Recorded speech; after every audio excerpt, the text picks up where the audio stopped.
What is up, guys? I am Get Flanked, and today we're going to go over the top 5 things that beginners don't do enough. This is actually the second video in a 2-part series that I did. The first part was called the top 5 things that beginners do too much. If you want to watch that video at the end of this, click in the top right hand corner. It'll link you to it and you can go check that one out as well. Now, the reason I wanted to make both of these videos is because it's around Christmas, and every time that Christmas comes around, you get a lot of new players to a game. And this game, Rainbow Six Siege, can be very, very tough for beginners. There's people who've been playing this game for 2 years, so for that beginner to go up against somebody who's been playing this game for 2 years is night and day. And I wanted to provide a couple videos here just to give a new player, a beginner, a foundation. And I also want to give some advice to those beginners. And I want to say that I understand what you're going through. This game is very tough in the beginning, but don't get too discouraged. Once you start getting better, this game is a ton of fun and so rewarding. All the grief that you're going to go through in the beginning and all the deaths that you're going to go through and just all the trouble you're going to have playing this game is going to come back tenfold in enjoyment if you stick with it and work and get better.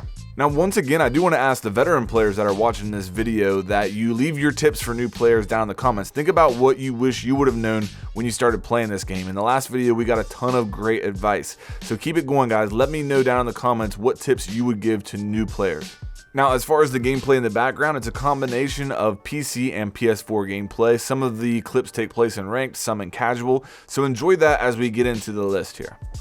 Okay, getting started with the top 5 things that beginners don't do enough. We're going to start at 1, work our way to 5. And at number 1, we have to go with aiming down sights. If there's only one thing that you pick up from this video or this channel, it is that if you're a beginner in this game, I will almost guarantee you that you do not aim down sights enough. And if you start aiming down sights more, it's going to have a huge improvement on your game. I can guarantee it. I remember what it was like to be a beginner, and when I realized this aspect, this tip that I'm telling you right now, and started implementing it and using it effectively, it's one of the biggest differences that ever happened in my game. And the great news is, guys, it's not necessarily overnight, but it can happen very quickly. I'm going to show you right now in a custom game what it looks like when beginners walk through a corridor like this. You can see they just kind of walk through. A lot of realize that I make less noise if I crouch walk, so you'll see a lot of crouch walk through hallways like this. And yes, you may check your corners, but that's a mistake. That's not how you should do it. I'm going to go back now, and I'm going to show you what it should look like when you're walking through hallways and moving around the map like this. You should be searching for people with your sights up. This way you're ready to get into a gunfight. And I cannot tell you how many more gunfights you're going to win just by simply making this adjustment. When you're searching for people, when you're checking corners, you need to check with your gun barrel, with your sights up, instead of just walking around the corner ready for them to spray you and kill you. You need to be able to defend yourself when you find that enemy player, and if you have your sights up, you will be able to do that. Now, down the road in a separate video, I plan on going into more depth as far as aiming down sights, how to aim down sights effectively, and what you should be doing as you're aiming down sights. But for now, let's just leave it at that. You need to be aiming down sights more.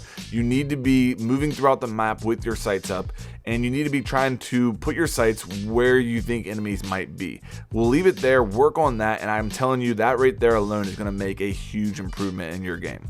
Okay, moving on with the list, the number 2 thing that beginners don't do enough is drone. And on the screen right now, you're actually seeing a great example of how powerful droning can be. I'm going to drone out Bandit right here, use Ash's gadget to open up the wall and get an easy kill.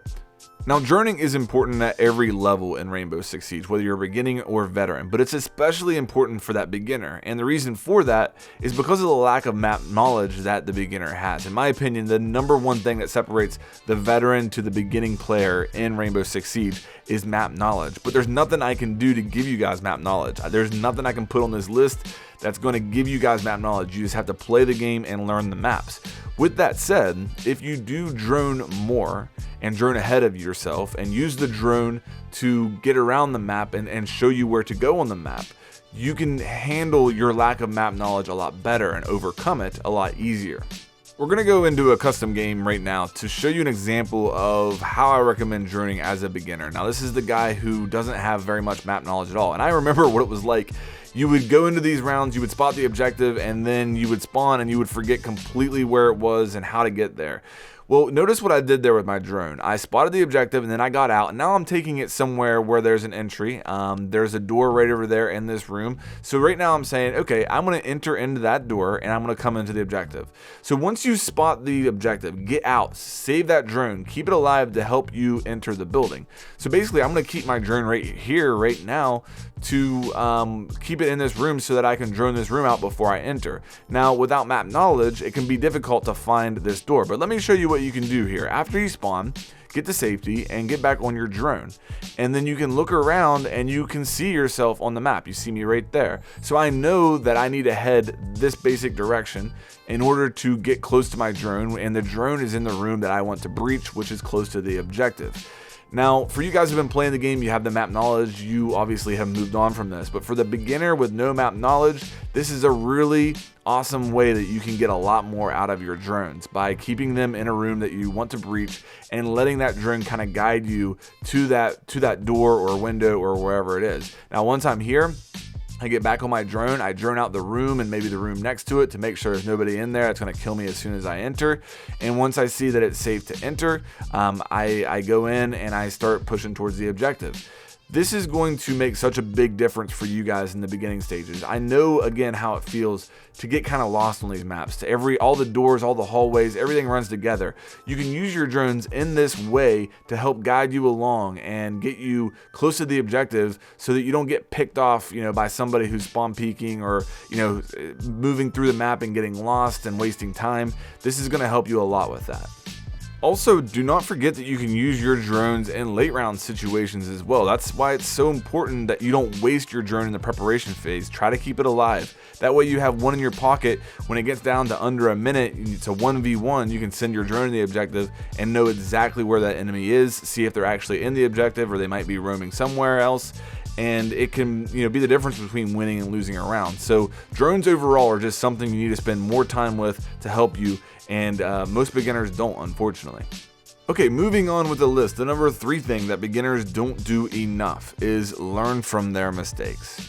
And here's specifically what I mean by learning from your mistake. If you die in the game to somebody who's spawn peeking or somebody who has a kill hole that's set up that's really strong, when that game is over, you should be immediately going into a custom game to experiment with whatever they use there to figure out, 1, how to not die from it again, and 2, if it's something that you can use in your game. The honest truth is, guys, that there's very few people in this game that aren't just copying what they've learned from other players. There's very few things on this channel that I have figured out for myself. Most of the stuff on this channel, as far as the tips, the positions, and stuff like that, are stuff that I've seen used against me.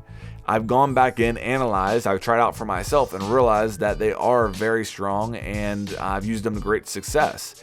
So you got to do that for yourself as well. Whenever you encounter something in the game that's really strong, whenever somebody kills you because they had a tactical advantage over you, whether that be from positioning or whatever, you need to get into those custom games and learn how you can, 1, counter it, or 2, use it yourself. Another benefit of going into custom games is that you're going to learn where the camera locations are. If you use your time wisely in the custom games, you will learn the camera locations, which as a beginner can be a real pain. You hate getting spotted by those things, but if you're going back in after your mistakes to learn in custom games, you're going to figure out pretty quick where those cameras are. It's a great time to learn those locations, and that'll help you a lot in the game so you can destroy them and stay off the enemy cameras. Okay, moving on with the list, the number 4 thing that beginners don't do enough is recognizing strong positions. Now, on the background right now is a great example of exactly what I'm talking about with recognizing strong positions. Playing on bank as Jackal, I go up to the roof and I'm just going to check both of these skylights because why not? I mean, it's an easy kill if somebody's below them. So I checked the first one, now I'm going to head over to the second one. And whenever I get over to this one, I actually decide to use my Jackal ability, the visor, to see if anybody had come up here to reinforce these hatches, or that if anybody was roaming up here. So you're going to see here in just a second, I flip it down. Once I do, I can see footprints very clearly, so that means somebody was up there. So I'm just going to wait. I'm going to wait a couple seconds here to see if somebody's still roaming, if they're going to pop out and give me an easy kill. I'm not going to sit here the whole round. I wouldn't sit here if I didn't see any footprints. But because I did get an indication that somebody was up here, and because it's such a strong position, I'm going to sit here, and Pulse comes out right there from CEO office and gives me an easy kill. Now, am I saying that you should sit on rooftops for the entire round? Of course not. That's how you lose rounds. But when you do find yourselves in those really strong positions, you need to be able to recognize it and take full advantage of it. The other thing is you need to be able to recognize when your enemy is in a stronger position than you. A lot of times, especially when you're attacking, the defenders can get really skinny angles, really strong positions. You find it a lot with Mira. Mira has a setup that's really strong, and you need to recognize, hey, I need to find another way. Now, sometimes as an attacker, you don't have a choice. You run out of time, you have to push the enemy in their strong positions. But when you do have time and you do have options, recognize when your enemy is in a strong position and use that to rotate or do something else that is going to give you a better chance of winning that round.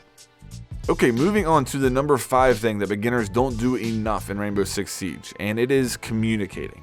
If you're playing this game right now without a headset, get one. And I know not everybody has the money to just go out today and buy one. Save up, get a headset. It's going to make a big difference for you. When you get a headset, get one with a microphone and use it. Use it to make call outs to your teammates. And you'll see that if you start calling out, in a lot of these games, if you're solo queuing, once you start calling out, your teammates will unmute their mic and they'll start calling out a lot more. And you'll see how big of a difference it makes when you have a team full of people who are communicating. And you don't have to have a full map knowledge and know every single call out in order to make good call outs. Look down there in the bottom of the screen. You have a compass. You can say enemy to the south. That's better than nothing. It also tells you what room you're in right there. So if you just died in the media center, you can look there and say enemy in the media center. And that's going to help your teammates out a ton. The other thing that this is going to do once you start communicating in the game is you're going to make friends, and you're going to start adding some people that you play with to your friends list. And soon enough, you're going to have a full squad to play with every time you hop onto Siege. And once that happens, the game really goes to the next level. I still solo queue from time to time, but solo queuing is nothing compared to playing with a full team that's making callouts and knows what they're doing. If you don't have a mic, it's going to be really difficult for you to ever get picked up by a squad or ever get people who really want to play with you if you're not communicating. So I think that's, it's last on this list, but it's honestly one of the biggest things that goes into the amount of enjoyment that you're going to have with this game is getting a microphone and start communicating with the players that you're playing with, and using callouts to help your team. Okay guys, that's going to do it for the list. Again, any of you veteran players out there that stuck through the video, make sure you put your tips for the new players down in the comments. That's a big help, and I would really appreciate it. I hope you guys enjoyed this video. Make sure you check out part 1 of this series, which is the top 5 things that beginners do too much. You can click in the top right hand corner of the screen right now to go check that video out. I hope you all enjoyed. If you did, please make sure you like and subscribe, and I'll have more coming your way here soon.